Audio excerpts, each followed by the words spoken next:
I don't ever want to leave. I'm in a trophy club.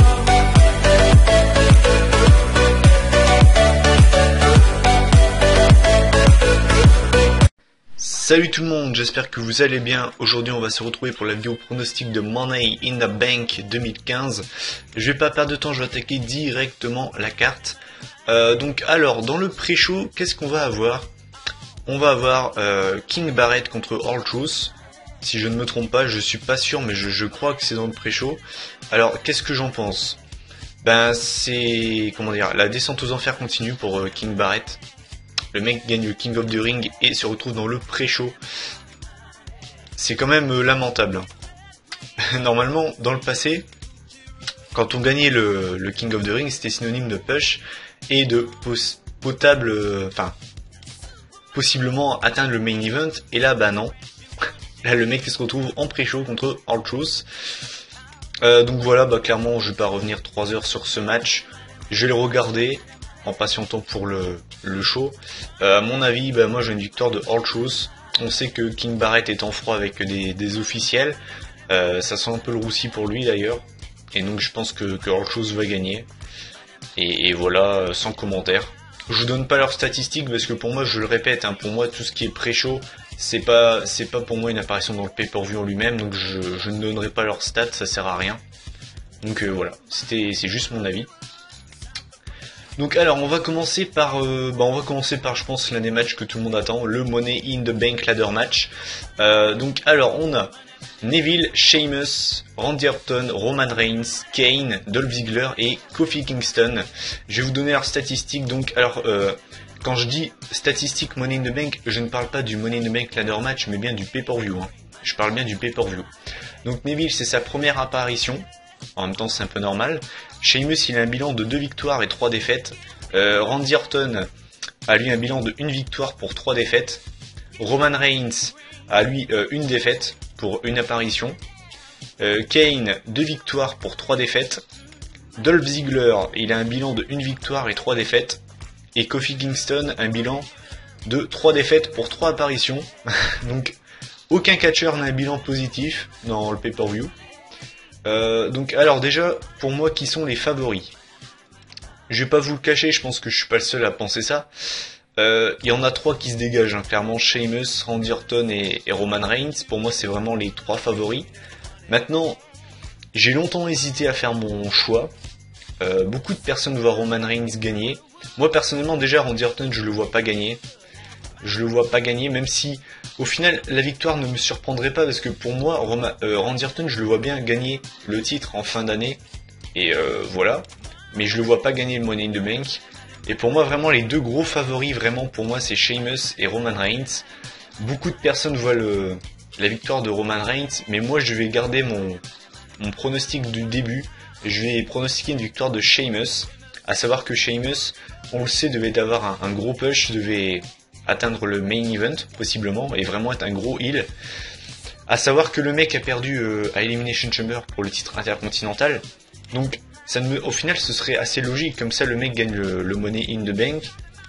Et voilà. Donc au final moi je pronostique une victoire de Sheamus.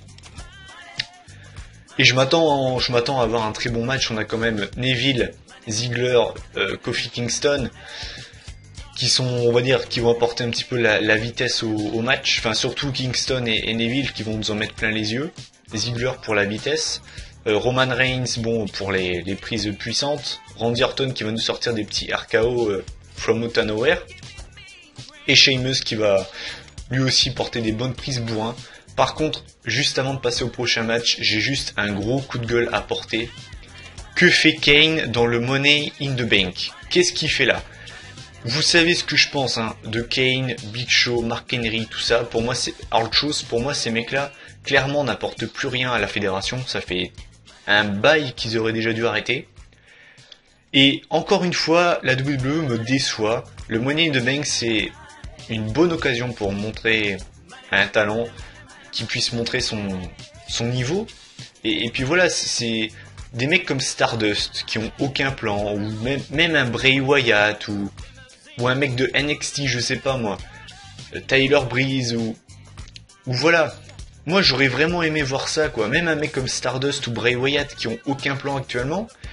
Et on met qui? On met Kane. Franchement, quand j'ai appris que Kane était dans le match, j'étais fou, mais fou de rage, quoi. Ça m'a saoulé, franchement, ça m'a saoulé. Le mec qui arrive dans le Money in the Bank, on sait même pas pourquoi. Alors, il y en a qui disent, ouais, c'est pour mettre des bâtons dans les roues de Roman Reigns. Je m'en fous de ça, moi je m'en fous. Moi, ce que je veux, c'est que les jeunes soient mis en avant, et Kane, il apporte plus rien.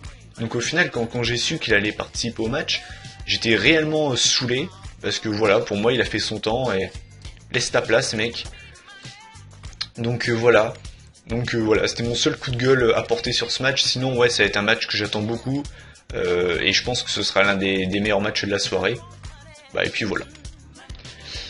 Ensuite, on va passer au deuxième match de la soirée. C'est pour le titre des Divas, donc il va voir s'opposer Nikki Bella, la championne, face à Paige. Au niveau des statistiques, alors Nikki Bella, elle a aucune apparition. C'est sa première apparition au pay-per-view. Et Paige, elle a participé à une édition de Money in the Bank, elle a gagné. Donc une victoire pour une apparition. Donc on peut pas trop comparer. Alors mon pronostic, moi je verrai une conservation de Nikki Bella. Parce que moi je vais vous dire ce qui va se passer selon moi. Moi je vois bien Charlotte débuter dans pas longtemps dans le main roster. Et je verrai bien un Nikki Bella Charlotte à SummerSlam avec une victoire de Charlotte. C'est en tout cas ce que je vois arriver. Et plus les semaines passent, plus c'est ce que je vois vraiment se passer. Parce que pour moi, ça devient gros comme une maison. Et maintenant, je portais enfin, pas un coup de gueule, mais Nikki Bella Paige, c'est pas la première fois. Moi, personnellement, je suis lassé de ce match. Et la division Diva est vraiment au plus bas des étages pour moi. J'ai jamais vu ça. En termes d'innovation, il n'y en a pas. On a essayé de faire tourner Naomi, ça a pas pris. Au final, ils ont vraiment aucune tête d'affiche dans la section Diva. Et les meilleures catcheuses sont actuellement à la NXT. Sauf que tu peux pas faire venir toutes les catcheuses de NXT en même temps. Et Charlotte, à la base, je me souviens, elle devait débuter aux alentours de WrestleMania. On est en juin, quasiment mi-juin, elle a toujours pas débuté. Donc à mon avis, elle va débuter dans pas longtemps. Et elle va affronter Nikki Bella à SummerSlam pour lui prendre le titre.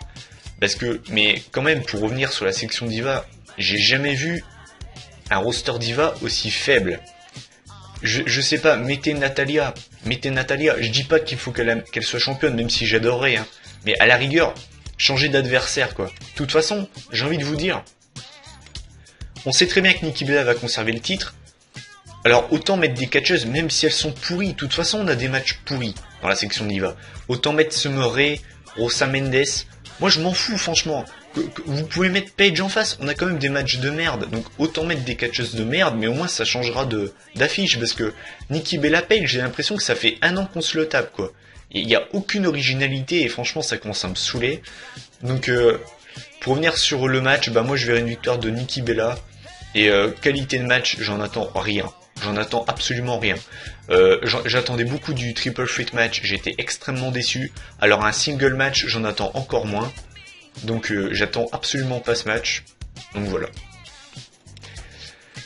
On va, tant qu'à faire, passer au prochain match. On va rester dans les matchs que j'attends pas. Puisque c'est le match pour le titre intercontinental. Qui va avoir s'opposer Ryback au Big Show. Alors Ryback a un bilan de 2 victoires et 1 défaite au pay-per-view. Et le Big Show, lui, a un bilan de 3 défaites. Voilà, donc en 3 participations. Donc avantage Ryback. Gros coup de gueule, encore une fois, le même que pour Kane. Que fait le Big Show? Que fait le Big Show pour un match pour le titre intercontinental? Quelqu'un peut m'expliquer l'intérêt de le mettre là? Est-ce que quelqu'un peut m'expliquer c'est quoi l'intérêt? Je vais dire le même discours que pour Kane.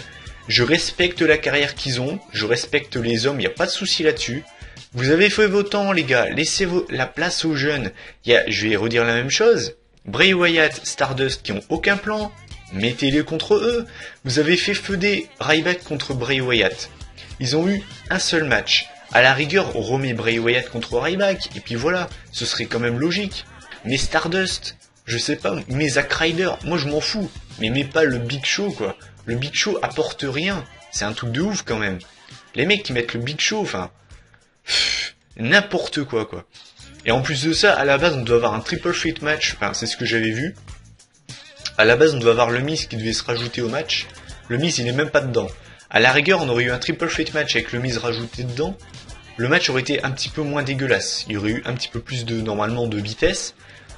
Il aurait été un peu mieux. Mais là, un 1 contre 1, un Ryback contre le Big Show, ça va être lent, ça va être chiant, quoi. C'est, franchement, pour vous, pas pour vous, oula.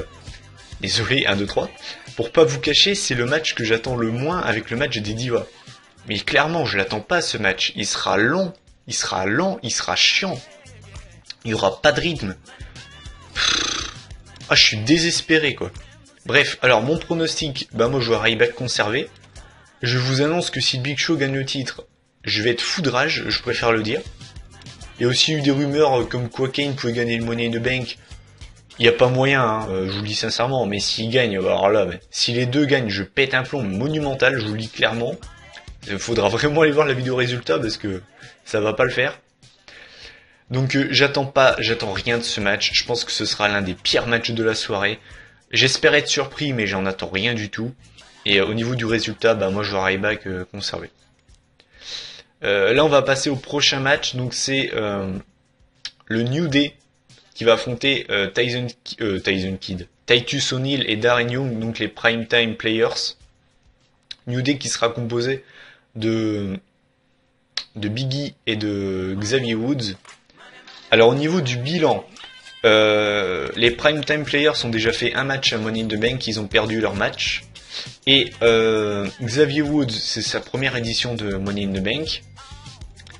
Et Biggie, il a fait une apparition, il a perdu. Donc voilà, aucune des deux équipes n'est avantagée.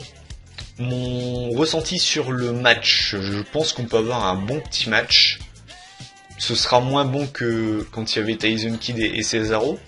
Mais je pense que ça peut quand même être un bon match. Après, ce sera pas fou. Mais voilà, moi je pense que ça peut donner quand même quelque chose de bien. Mon pronostic, moi je vois le New Day conservé. Je vois pas les Primetime Players champions. Je les vois pas champions. Je pense que ça va être un bon match qui va durer 10 minutes, pas plus. Et je vois bien le New Day conservé, avec encore une triche. Je pense que d'ailleurs, petit pronostic, je pense que ce match va arriver avant le Money in the Bank. Comme ça, Kofi Kingston sera autour du ring et va encore déranger les Primetime Players. Voilà. Donc au niveau du pronostic, je vois le New Day conservé et je m'attends quand même à un bon match.